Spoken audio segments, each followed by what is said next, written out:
Okay, I'm Wendy Henderson-Bullock, and I'm a therapist here at Excelsior, and I am an offense-specific therapist as well. And I've been certified for Train the Trainer in order to give you all informed supervision training. Today's informed supervision training is simply a refresher course and is not designed to be the 101 start from it. The 101 start from informed supervision is given at orientation. So if you need that or you need to refresh yourself on that, come to one of the orientation statuses and take a look at those pieces. It's also important that I stress that the standards have a tendency to change, which is why we do the refresher course once a year. And generally speaking, the standards change in November. It's not every year, it's not all the time. Sometimes it's twice in a year. So I don't have a lot of predictability on whether or not what I'm saying today, April 7th, 2016, is still going to be applicable after November of 2016. So if you are viewing this as a refresher course for our policies and our training standards here at Excelsior, please make sure that you're checking with the HR to see if any of the standards have changed. Okay, so one of the things that I want to do is have everyone participate. This, in the refresher course of informed supervision, it really is more designed to let you know what you're legally responsible for. I think a lot of times when we go into the informed supervision or we go into our orientation time here at Excelsior, we get a lot of information thrown at us really quickly, and it's really hard to take into consideration what it is that is being asked of us. So part of what I've done today, and so if you're viewing this on tape, please make sure you get these forms. What I have handed out in this is 5.700, the responsibilities of the victims' representatives. Basically what this is every MDT, multidisciplinary team, should have a victim's representative on it. Sometimes in your role here at Excelsior, you might actually be the victim representative. Sometimes in your role at Excelsior, you may be with the offender. So it's really important that you're taking a look at what are the roles that you're playing on the team with your particular client. So this is one of the standards and mandates. I've also included, this is something that was recently published, and one of the things that I recently had to go get additional booster training on is the other form is responsibility of the school and school boards. Many of you who are working in the community-based programming, you may be asked to set in on school items with a client, and again, you may be representing the victim or you may represent the offender. So it's really important to know what the role of the school is, what information they can have, and what information you don't have to give them in order to protect the confidentiality of your client. So it's important to pay attention to those. And then last but not least, and the reason why I don't hand this out at orientation is because there's a lot of legalese and this is a lot of stuff to go over, but it is the standards and practices for treatment providers for kids with offense-specific needs. So this is strictly about the offender. And so this is our role as treatment providers. Now, you all will not be in the position where you have to provide offense-specific therapy because that's not your role, but you may be asked to be in the role of the informed supervisor who is taking the client to a recreational activity, who is responsible for taking them to go apply for a job, who is going to meet with them at their local mental health clinic to help them get signed up for services. So using what you already do day to day, I want you all to think of, and I'm going to ask everyone so that we can problem solve some of these things. where are some of the areas and places that you either have to work with clients, you have to take clients, that is involved in your role at Excelsior? And we'll just go around, each person say something out. Cottage. Okay, so cottage. What else? Rec center or swimming pool. Okay, I'm gonna write rec center and pool separately, Okay. because they have very different informed supervision pieces. Court. What else? Eating in the community, restaurant, Starbucks. Okay, let's be really as specific as we can, because Starbucks. a lot of these will have different connotations. Starbucks. In the car during a transport. Car, transport. A park.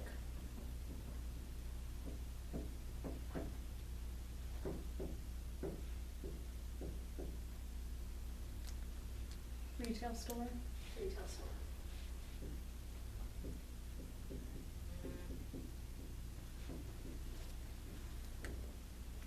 At school, you might have to take them there for a meeting. Okay. I'm gonna write public school. Yes. Hiking, rock climbing, or outdoor activity. Me. Hiking or outdoor activity. I think that they're taking kids to like rec centers. Okay. Equine. Nail salon.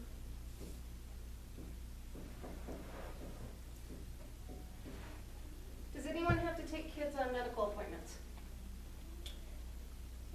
I have, like, but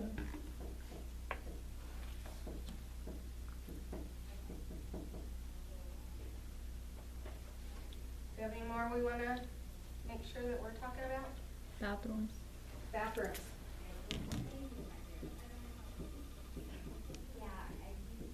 So like a theater or something like that. Okay. Movie theater?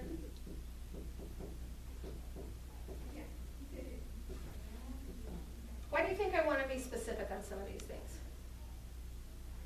Because it depends on how you react and how you act in certain situations.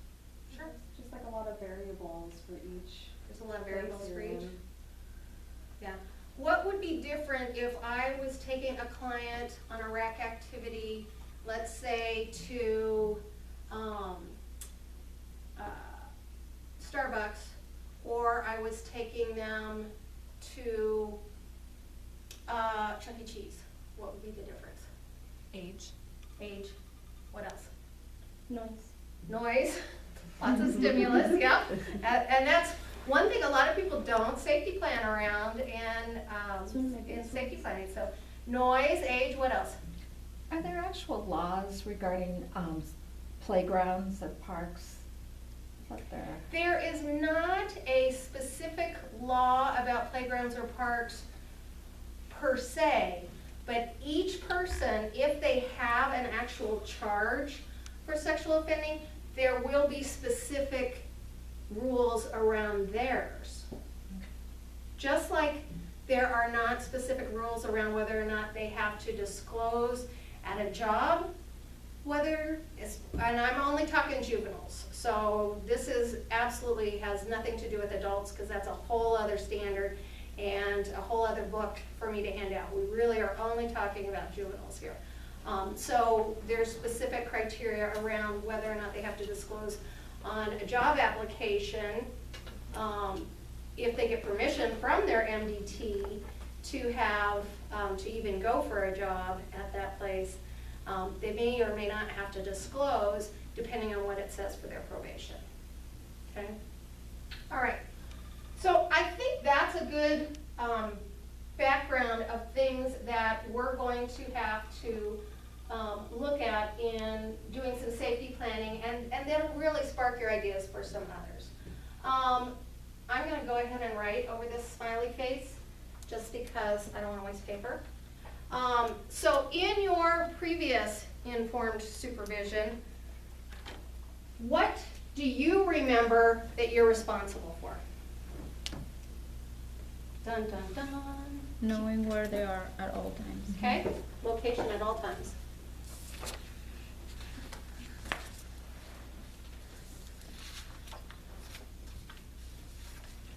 The safety of the client and others around said client. Okay. Yeah. The biggest thing about informed supervision is actually about the safety of the community. Safety of the community has to always be your number one priority. Safety of your client is second, believe it or not. But that's how you have to go when you're going. So safety of community.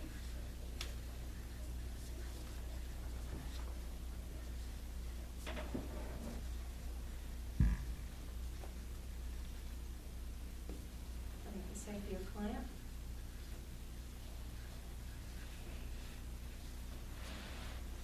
All right, what else? Well, their actual safety plan and how they're gonna handle Very good. situations. The actual safety plan. When do you have to have a safety plan? Always. Every Always. time. Always. You always have to have a safety plan.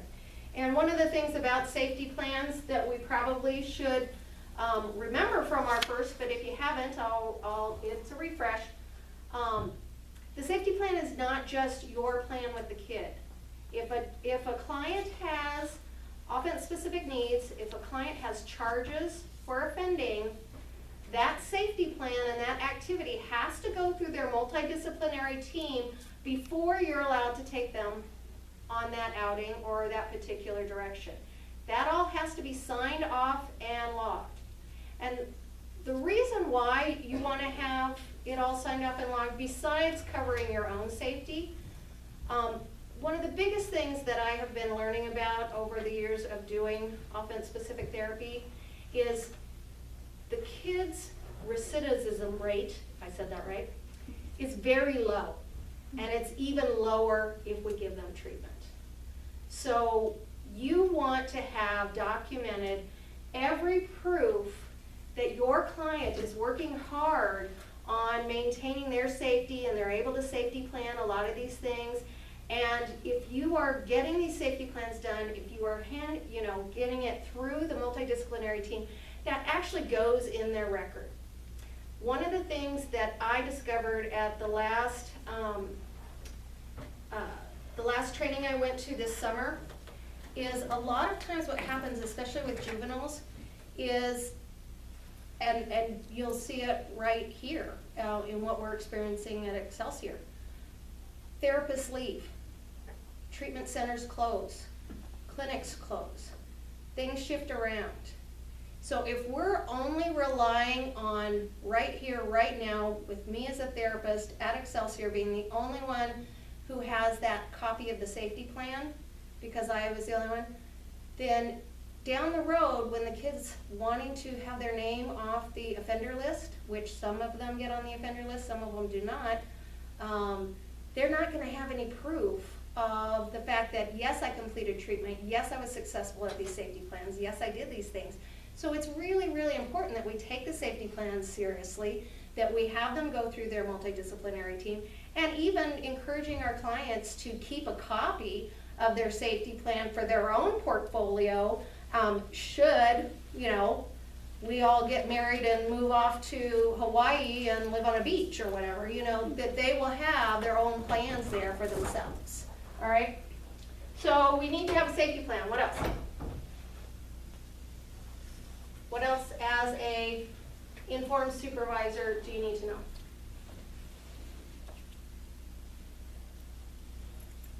Think therapeutically.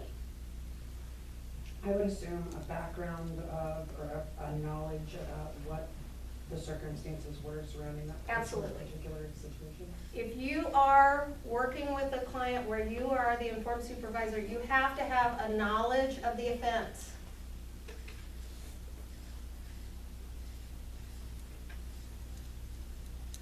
You have to know their triggers, their victims, and the risk areas for all of that. You have to know that. So that's why it's really important when we're first getting to know a client, when we're first meeting them, it's really important to figure out whether they do have charges, or they may have offense-specific needs because they have sexually offending behaviors in the past, but they didn't get charges for it. So that might be really important for you to know too. So you've got to have some knowledge of what are their treatment issues. We can't just sweep it under the rug, because if the community, someone in the community gets hurt from your client, and you are operating as their informed supervisor, and you didn't know that their victims were slightly younger same-sex victims, and you just let them wander off to the bathroom by themselves and something happens, that's a problem. The other piece that I really go over with my clients when I'm doing offense-specific work with them is that the safety planning and the informed supervision is not about sitting in judgment of this person or their behaviors. It's about how to, A, keep the community safe, B, keep them safe, and C, keep them out of positions where they might be accused of doing something, right? If you're looking at where all the danger areas are, and you're, safety planning around it, then they can't be accused of doing something there. And I'll give you the example that they taught me when I was first doing this work. Who all in here have gotten Slurpees from 7-Eleven? Me. Absolutely. Where is the Slurpee machine located at 7-Eleven? In the back. In the back corner. By the Usually back bathrooms? corner by the bathrooms, yep.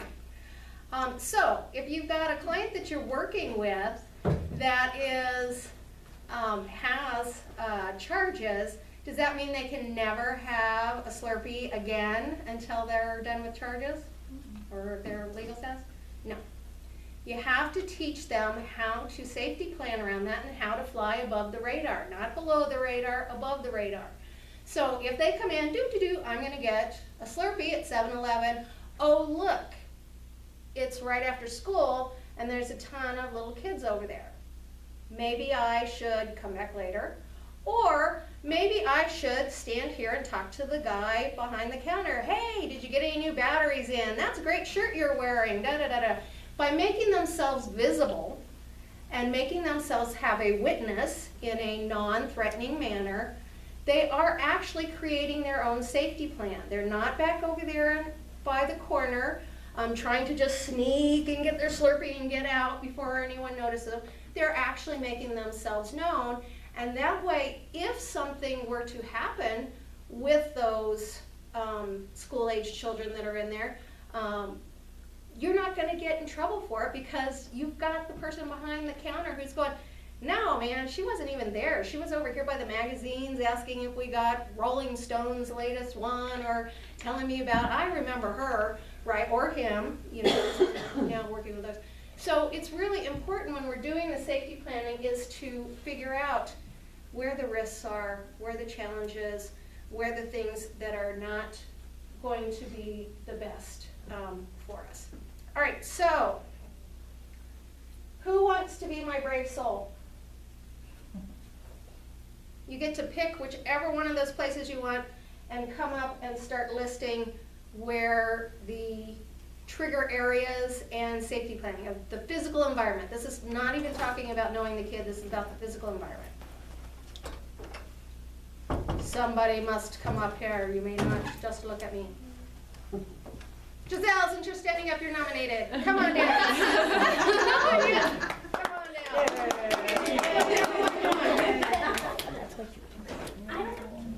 What? Pick one of these areas, and they'll help you. They won't leave you stranded out here all on your own. Pick one of these areas. Movie theater? Movie theater. All right. So Giselle's going to pick all the areas. She's going to help work out the areas that are going to be problematic at the movie theater. What's the first thing we should know about the movie theater if we're taking a client who does have charges and offense-specific needs, and you are now the enforcement? Okay, so these are both important things. So, actually, let me rip this one down. We can use the one behind it. All right, come over here. You started with it's dark, so write it's dark. I'm too short. No, you're not. Yours will just be there. All right, you don't have to do it all the time. What else? Where it's located is what Angela said. Can you assume what movie they're gonna go see? Big important one right there. What movie are they going to see? Many of the movies that are out that are PG-13 and above are not allowed with someone who has offense-specific behaviors. Because of the violence and the sexual content and the profanity and the drug use. So most of those movies are going to be no. So when you're sitting there going with your client and I know, let's go to a movie. Yeah, let's see blah, blah, blah. Really think about it before it comes out of your mouth, because if this is a person with offense-specific needs, you may not be able to take them there. And why? I mean, part of working with this clientele is to help them normalize their behaviors and get back into a supported community. And so we don't want to jeopardize any of these things. And some of the kids will tell you, oh yeah, it's totally fine, my PO is fine with me. See, I can tell you from being on the safety planning end of it, most of your PG-13 or higher are going to be no-goes. All right, what else? Well, I came from at that point a little bit different, and let me tell you where I Okay. came from that point. So if you have a kid and you know their history, and they had perpetration issues with small children, if you brought them to a PG movie, then you would be surrounded essentially by a lot of small children as opposed to an older population of people. So wouldn't you kind of be screwed in either situation? Pretty much. So movie theaters are really hard things to safety plan around. So if you have a movie that you want to take a client to or they're really motivated by, start safety planning in advance. Because let's problem solve this. Oh, go ahead. And timing of the day. Because that's a big one that I always look for when I take a client, because during the day, during the week, it's like barely anybody Mhm. versus obviously weekends.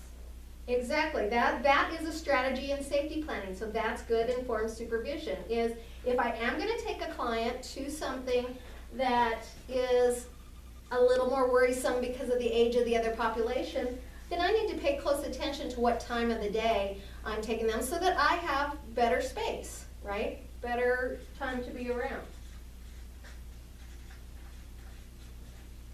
What else is a way to safety plan that? Where you sit in the theater. Where you sit in the theater. Tell me what would make the difference. Well, I mean, if you're in the back, then it's easier to like get up and leave if needed. And because I mean, if you're in the middle, I mean, you might be surrounded by kids on all sides. So it's just having to watch one side versus being surrounded on all four edges. Sure. Know your emergency exit. Know your emergency exits? Sure. We should do that with, most of these things we should take into consideration with all of our clientele. So one of the things that when I was talking with one of my clients who does have offense-specific needs, when she was reading some of the things that I was at, she's like, I think everyone needs to be supervised this way. And I'm like, absolutely. And I supervise my children at home exactly this way as well. I pay attention because I want to make sure they're never accused of anything. I want to make sure. It's a very interesting time we live in, and so we want to make sure that all of it. What else? I mean, how many people are going? Because I know, like, back working in cottage, I mean, we would take half the cottage, and don't you need, like, one informed supervisor for that client, and then it's the other staff watching, like, the rest of the clients? Yep. Yep. So how many are going, and do you have extra supports?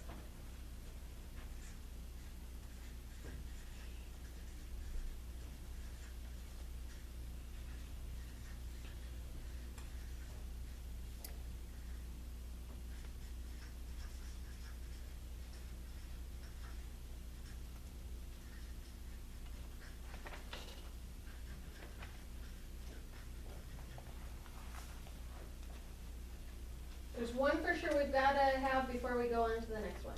What to do in the bathroom? What to do in the bathroom, ding, ding, ding, ding, ding, ding. So, here is a very challenging situation, especially if the informed supervisor is a different sex than the client using the bathroom. And certainly, there are some gender identity things that, as you've all seen coming up, being displayed in the political arena. From my perspective, I'm glad we're drawing attention to it, because I think the more sort of unisex bathrooms that, you know, are family bathrooms that only one person goes in at a time, we just did that all the way around and we stopped with some of the other stuff, I think it would be a better place, but the world doesn't run according to Wendy, so we still have to go by some of these things. So finding what to do in the bathroom. If you are same sex as the client you're supervising, go in the bathroom with them. You know, make sure that you kind of go in and say, oh, hey, there's a stall there, you know. Be there as the support. How many of you have been in, especially a women's bathroom, and a little kid puts their head under the stall at you?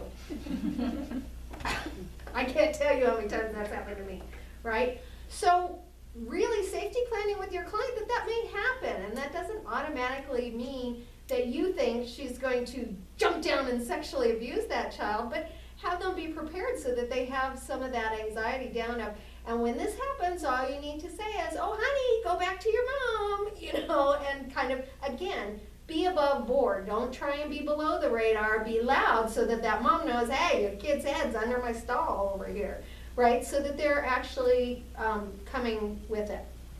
That a lot of places are doing, they're doing the family bathrooms, and the family bathrooms really are the best. Because male or female can go in there, it's only one at a time, or, you know, a caregiver if you're needing to give someone care in a different way. And so you can just, you know, stand outside the bathroom and they can have privacy, and, you know, there's that. So try and take a look and problem solve these things in advance. Sit down and have that conversation with your client.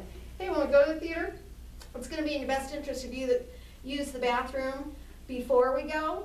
But if you need to, when you're here, this is what we're going to do. We're going to look for a family bathroom. If we can't find a family bathroom, we're going to look for, you know, the stall, or go at a time when it's the least crowded, and blah, blah, blah, right? Really have these conversations open and honest, so it doesn't hit them by surprise when you're going, where are you going? Which stall are you going in? What bathroom, right? Okay. All right, so you are off the hook. Next person. Ooh.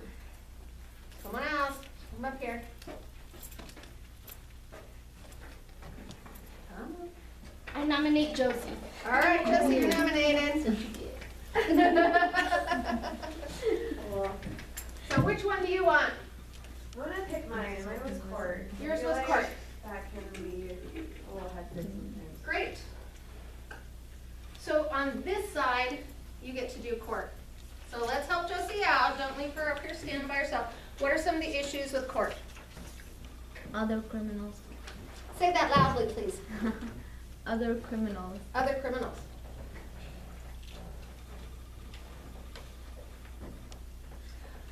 One of the things specifically about residential, and you may actually wind up facing it in the community, is if a client has offense-specific needs and has charges, they have to register, well, not all of them. Most have to register as a sex offender, and they have to go in within 5 days after either a move or their next birthday, right?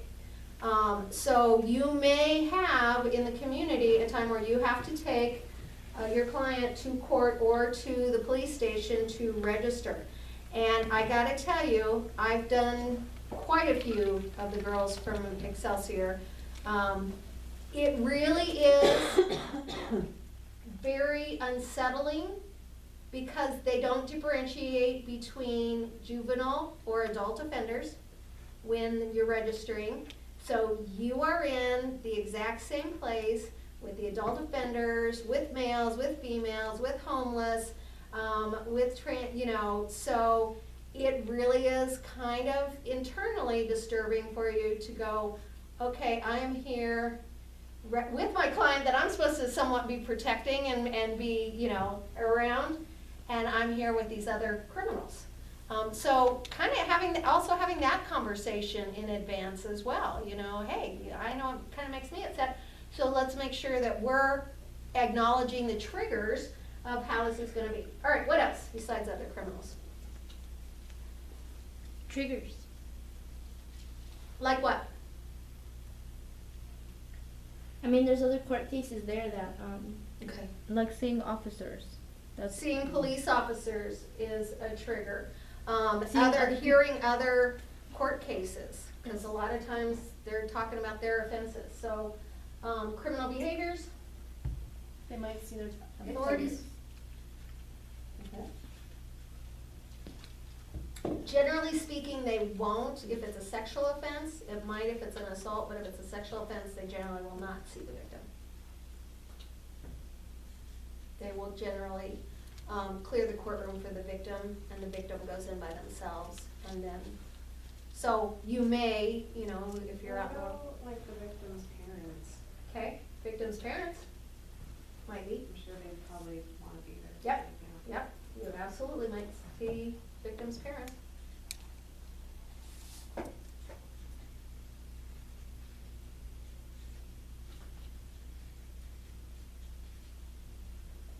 I think the offender's parents is important too. Offender's parents, yeah, yeah. Because a lot of times, especially with girls, and even juvenile boys, the victims are known to the family.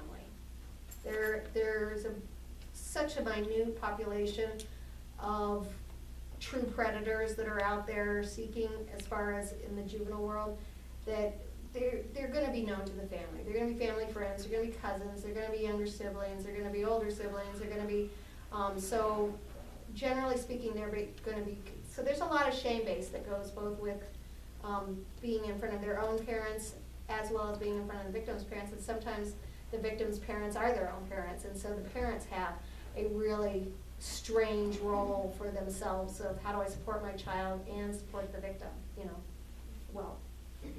What else? I think you have to discuss like appropriate or expected behaviors. Mm-hmm, absolutely, Behavior them really. absolutely.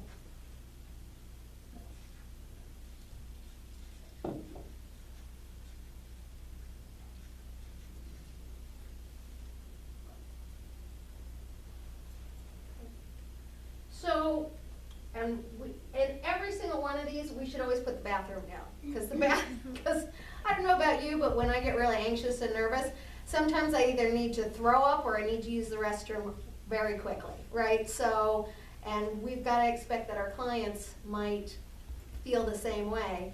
So bathrooms should almost always be somewhere on your safety plan, just in case a trigger happens and they get anxious and they need to be able to get there.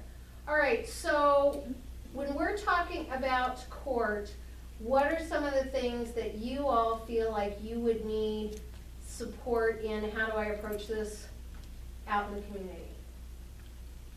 I feel like the court's a lot easier because you have more support as a staff member in case something happens, so it would be a lot easier to seek support out, given the population of people over there. Mm-hmm.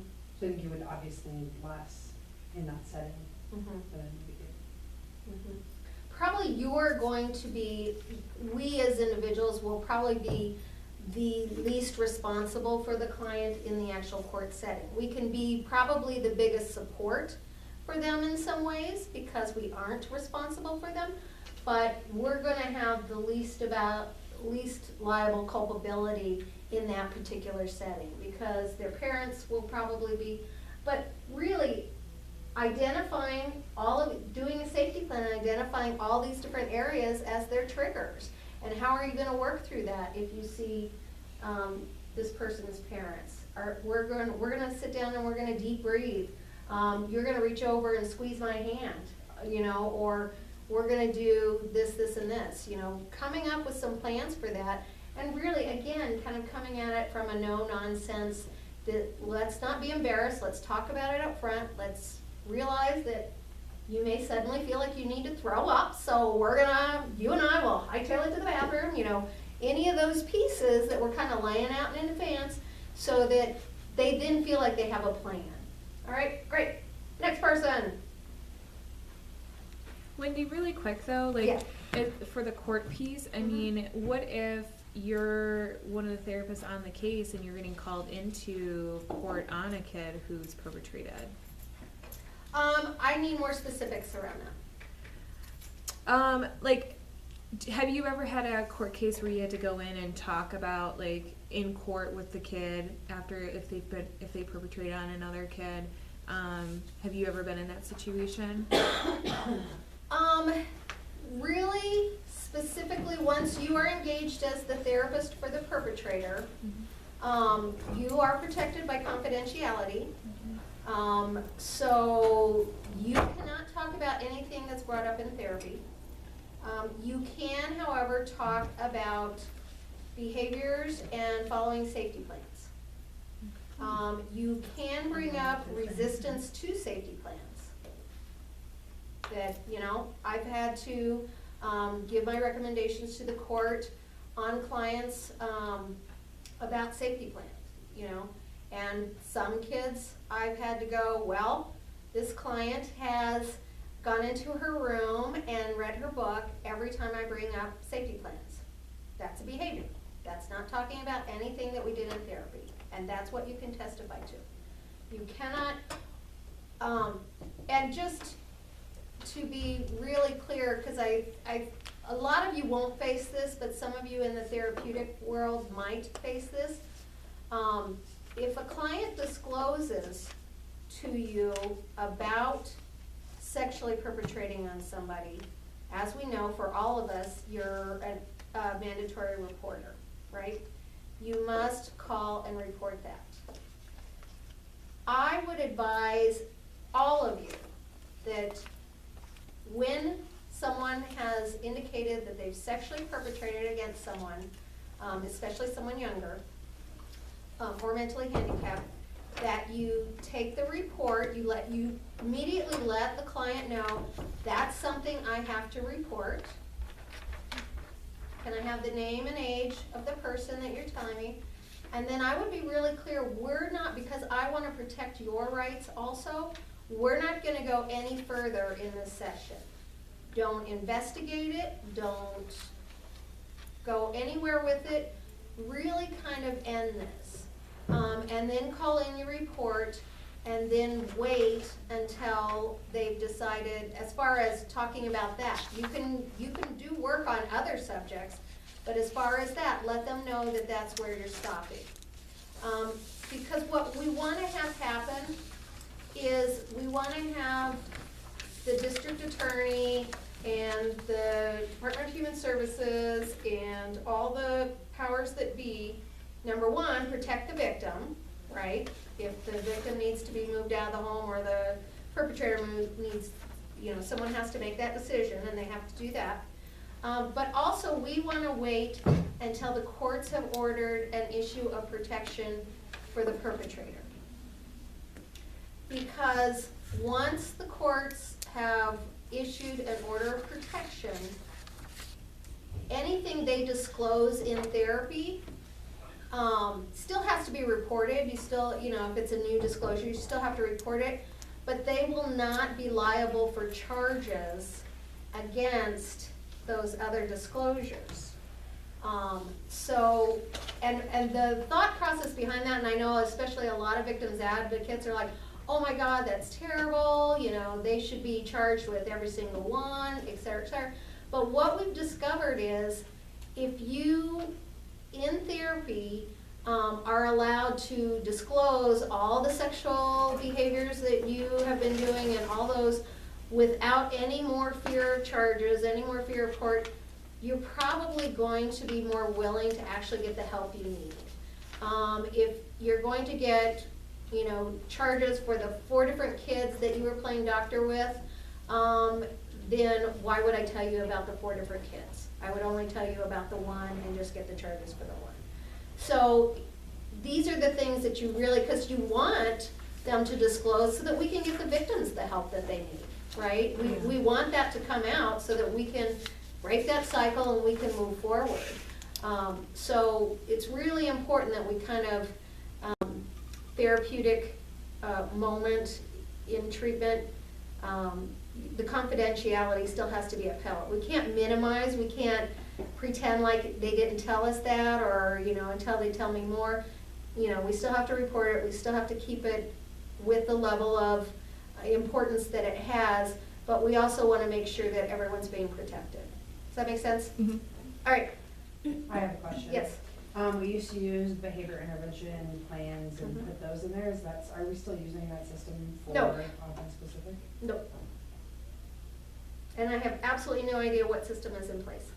So it would be just a word of mouth on if there's a client who's going someplace that Correct. that's how it's relayed? My hope is, I've actually got 2 to 3 hopes. Number one, I would like, and we've got it down here as well, I would like us to start using the language of informed supervision, because that's what I'm teaching you. I'm not teaching offense-specific therapy. And I would like us to take off of our training SO, sexual offender, because that's automatically where our brain goes. Instead of, if we're gonna say that a client has offending charges, it's offense-specific needs. You have a client that has offense-specific needs. Because that labeling is really important. The kids are not willing to kind of open up if everyone's looking at them as sex offender. You know, that doesn't really help their self-esteem. And again, we're trying to get back to that. So my hope, besides using the correct terminology, is that admissions, really it is at the responsibility of the placing people to put, yes, this person has charges. And it's, you know, as therapists, it's gonna be really important for us to ask those questions. You know, if I'm a therapist or a behavior coach, even if I'm not doing offense-specific therapy with them, which, like I said, you guys will not be doing offense-specific therapy, but asking, are there any specific needs? Are there any charges pending or otherwise that I might need to know about? What are those charges, so that we can make sure that we're safety planning around it? Because, you know, even if we take the sexual part out of it, if you've got a kid that cannot help themselves but steal CCC every time they're in the grocery store, you probably don't want to take them to the grocery store for life skills. You probably want to work on some other stuff. And if we are going to the grocery stores, we're going to talk about the theft, and we're going to talk about, so, I mean, really kind of knowing the clients and what are their charges, so that we're not putting them in that position. Okay. Well, it is 4 o'clock. And there are a ton of other places that we did not get to in safety planning. Certainly I'd like to have everyone, you know, put on your thinking caps when you're, just like we did with these 2 places, when you're thinking about where you're going to be with someone else, or the cottage, what are the problems in cottage? When you're at the rec center, what are the problems at a rec center? And I'm going to really briefly touch on a pool. Almost never, except for here at Excelsior, will you get a multidisciplinary team to sign off on a safety plan for a pool. A pool is almost always completely nixed. Why do you think that is? Bathing suits. Bathing suits, what else? Changing. What else? In the water, under the water. The visibility, you can't see them in the water. A lifeguard is only responsible for if they're drowning. It cannot pay attention to your age brackets are all over the place. You can have little kids swimming between your legs even when you're not with that little kid.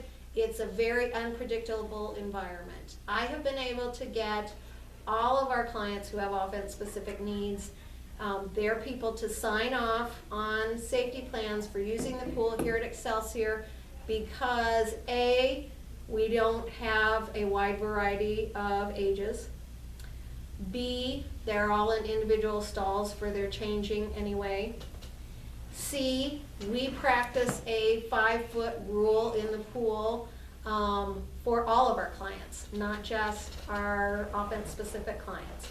So they will allow, as well as we do mandatory disclosure, which means they go to the lifeguard and the person running the class, and they tell them what their offense was, what their victims were, what their triggers are. So we make them do a mandatory disclosure with the people who are responsible for the pool.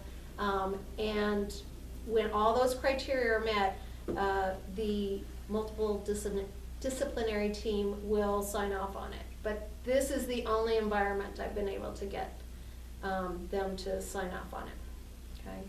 So pools are kind of, leave those out until the client's done with their treatment.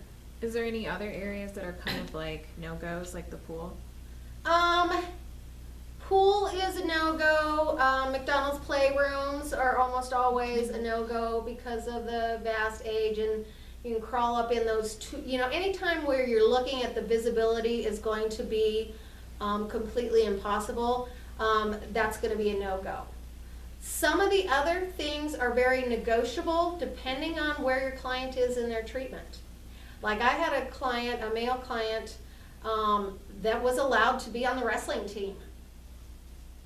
He had charges, but because of where he was at in his treatment, and his wrestling coach was actually his informed supervisor, so he had to go and disclose all of his triggers, what his safety plans were, who his victims were, all of those things. So the coach knew all of the ins and outs, and the coach actually became a really great support for this kid throughout the day. So if he was getting triggered in one of his other classes, we wrote it in as part of his school safety plan for him to be able to go and talk to coach.